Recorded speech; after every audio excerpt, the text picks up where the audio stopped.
The identities that you have about yourself, how you see yourself, what you think about yourself, and even who you think yourself to be, all plays an immense role in the experience that you have in your life.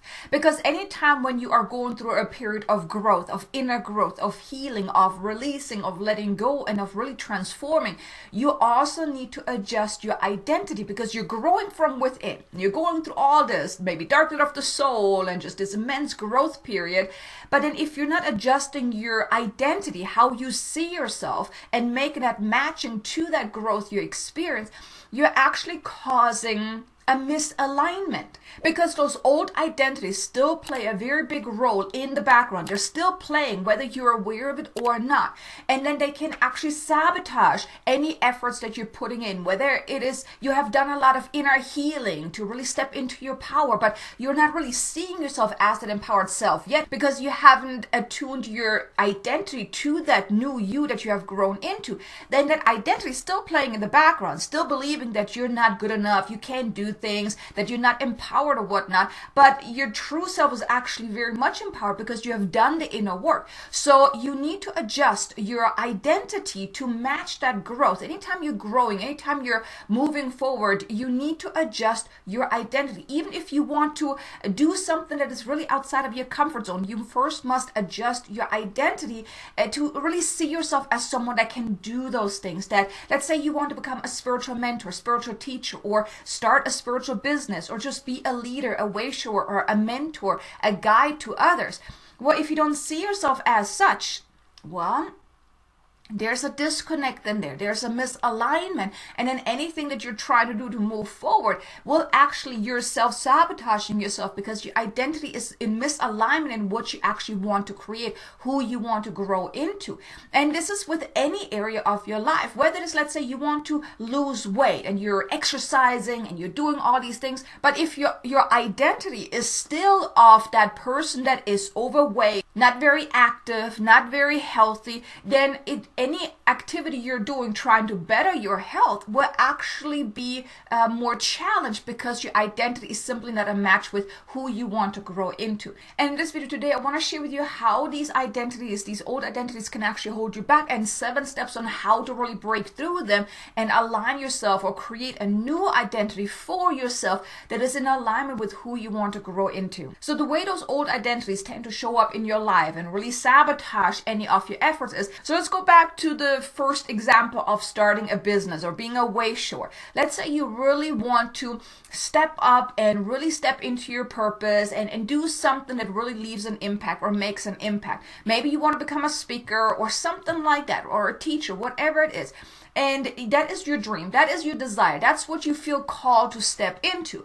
But if you see yourself as someone that is insignificant, that is not good enough, or has doubt around who is going to listen to you and all of those different things, then whatever you're trying to do, well, for one, you may not even take the actions that you really want to be making. And you're maybe being held back by fears and by doubts and really not taking the action. Or you're really holding back, playing small, like really constricting your energy so no one will see you, right? Now, with the example of weight loss, for example, let's say you do want to lose weight or just better your health, for example. But if your old identity is still stuck on, who you are right now, let's say you are overweight, you're not very healthy, you're not very active, or you have some chronic conditions or anything like that. If you don't adjust your identity to someone that is flexible, that is healthy, that is active, that is skinny, or just has your ideal weight, if you don't adjust it, and anything that you're doing, let's say you do want to start a diet where maybe you're counting calories or getting on a keto diet or anything like that, it may work for a couple of days, but it won't be long lasting, because then your old identity will kick in and then keep you from actually sticking with your diet. And maybe you have the cravings of, oh, I want chocolate, or I want a donut, I want a pizza, or I want a burger, or something like that. Or if you then start going to the gym, but you're like, oh, I'm in so much pain today, I'm not going to skip today, I'm going to skip tomorrow. And then all of a sudden, you have skipped like an entire week or entire month.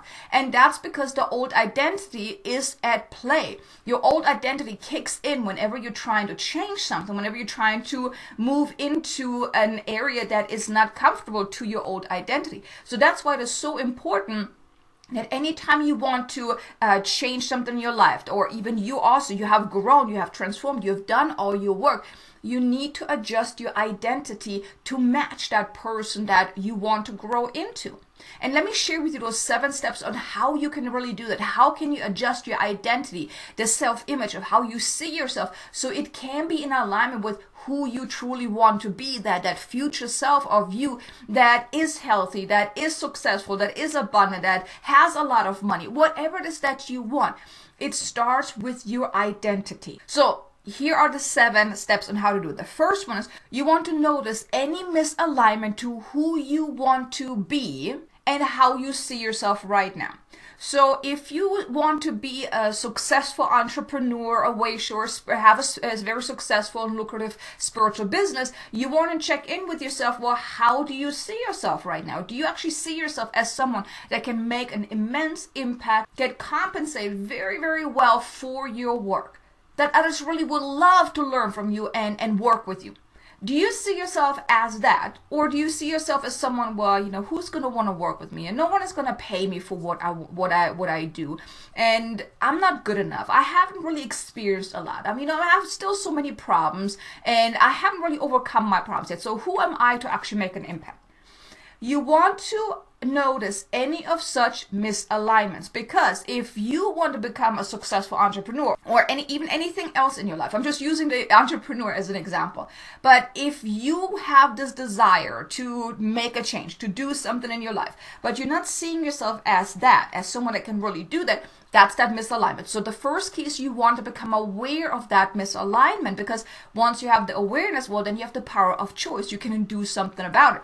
If you're not aware, well, then you're flying blind. You can't do anything about it. So the first step is really, you want to notice and become aware of any of those misalignments. And you can do that about any area of your life. It can be about money, about your career, about your business, about your health, about relationships, about love, about your spiritual path, about anything. Any area. And you can actually do that. Look through every area of your life and notice, where are there any misalignments to what you actually want and how you see yourself.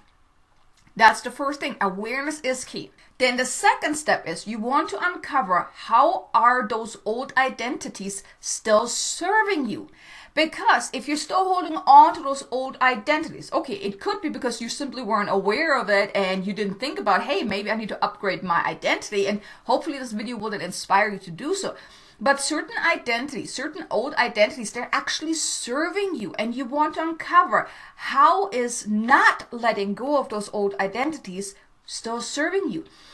I'm going to go back to the example of the spiritual entrepreneur, right? Because if you have those old identities of, well, I'm not good enough, I can't do this, who's going to listen to me, that keeps you safe, right? It's serving you in a way of keeping you safe, because one, and you're not putting yourself out there that much. Because when you put yourself out there, then there's that fear of, well, you could be prosecuted, you could be judged, you could be rejected, and all of those different things. So in order to keep yourself safe from that, and it doesn't have to be, okay? I have been out there for quite some time, and I haven't experienced any of those things, right? So this is just like your mind playing tricks on you. But you see, if you have any of those fears, it is easy to wanting to hold on to the old identities, because, well, if you let it go, then, well, you are moving forward. So become aware of, how are those old identities still serving you? Why are you still holding on to them? And what do you get out of not letting them go? Then the third step is, once you are aware of that, once you're aware of what's really holding you back and those type of things, you want to do some healing.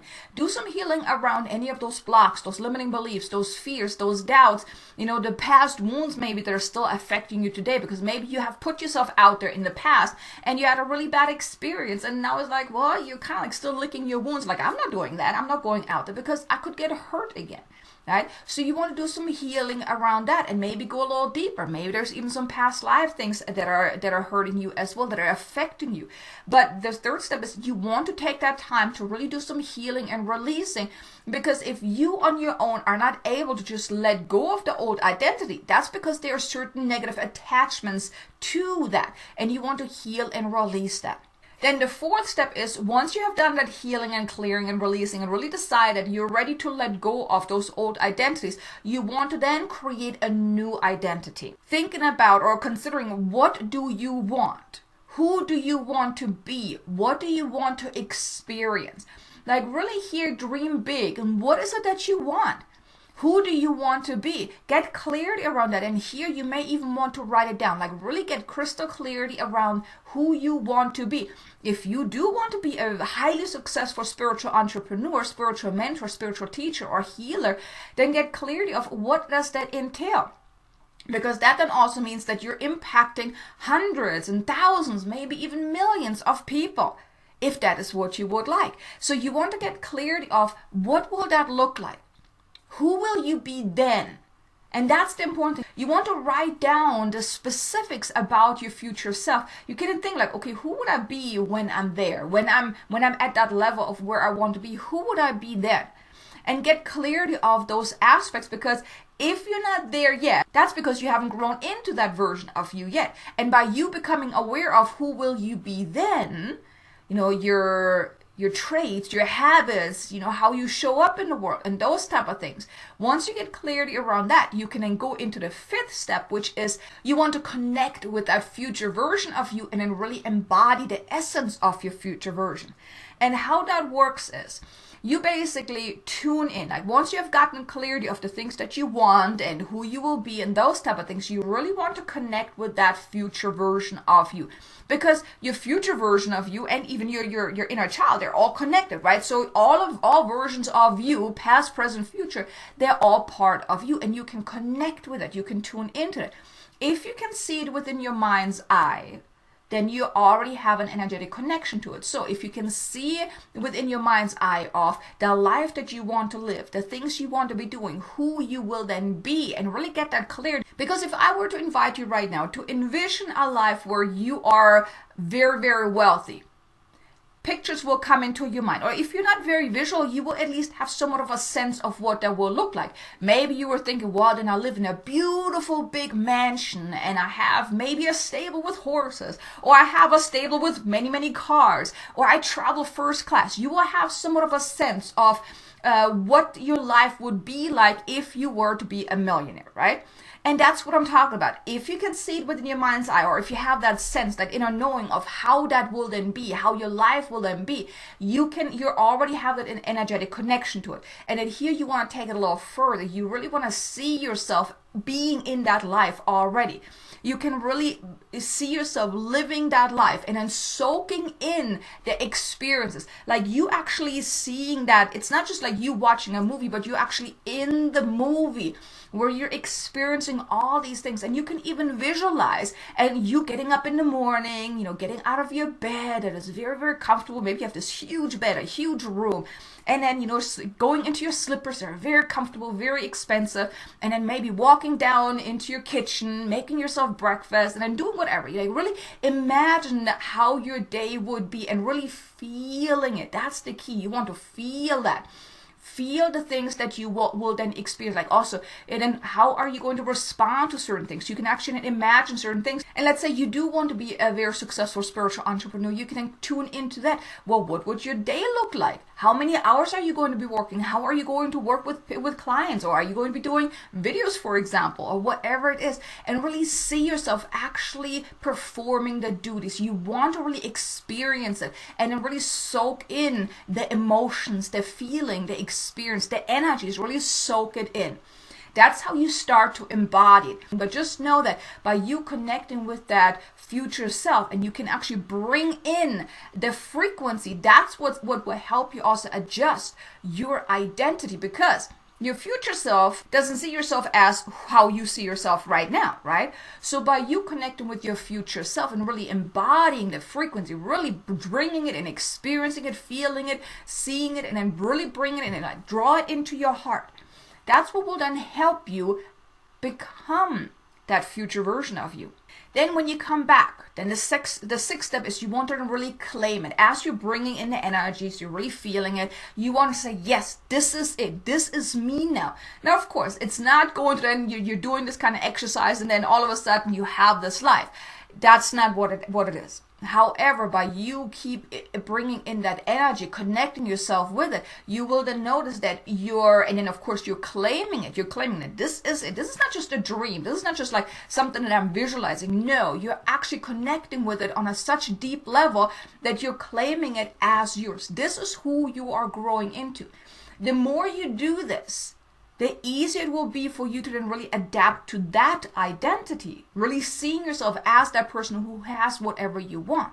But you want to claim it and then really hold on to it, like embody that frequency. And then the 7th step is, as you then really connect into that energy, you want to then act from that place, act from that frequency of that, with that new identity, that future you. Because the more you connect with your future you then become that future you. You bring it in, you're basically collapsing the timelines by doing this. You speed up the process of you getting there. If you don't do it, yes, you still get there eventually, but it could take longer. But if you're connecting with your future self and you're bringing it in, you keep bringing in that energy, you keep adjusting your identity to that future version of you, you're embodying it, you're claiming it, and you're acting then from that place. That's how it really brings it in. It's truly collapsing the timeline, speeding up the process of you. It's not just you moving forward. It's like you're kind of like meeting halfway in a way, right? Your future version comes towards you and you're moving towards it because you're connecting to that energetically. This is how you break through your old identities and really adapt to the new identity of what you really want to experience, what you want to call forth. And like I said, you can do this about any area of your life. I just like to talk about the entrepreneur part because that's what I do for myself. And I have noticed ever since I started doing this quantum jumping or really connecting with my future self, I have noticed how my life has really changed, and it's getting there much faster than if I wouldn't be doing that. So that's why I want to bring this technique to you, because it's truly powerful. And I would like to know from you, have you ever done anything like that? Whether it's quantum jumping, or have you even heard of quantum jumping? I would love to know. Leave me a comment below and then give this a try. Really give this process a try. It's just 7 steps and it's not that difficult to do that. You know, it really starts out with you just becoming clear of what is it that you want, and then you're really connecting to that and bringing that in. Keep connecting to that on a daily basis. You know, you can do this during your meditation. It doesn't have to take very long. Right? But I really hope you enjoyed this video. If you did, do me a favor, hit the like button. And if you haven't done so already, be sure to subscribe and don't forget to hit the notification bell so you can get notified whenever I release some content. Now, I do also want to invite you to check out this video here. It's a light language activation to help you expand your nervous system, because once you do that, it allows you to hold more of the things that you want. I think you're going to love it. And I look forward to seeing you again in the next video. Until then, make it an amazingly abundant and successful day. Namaste.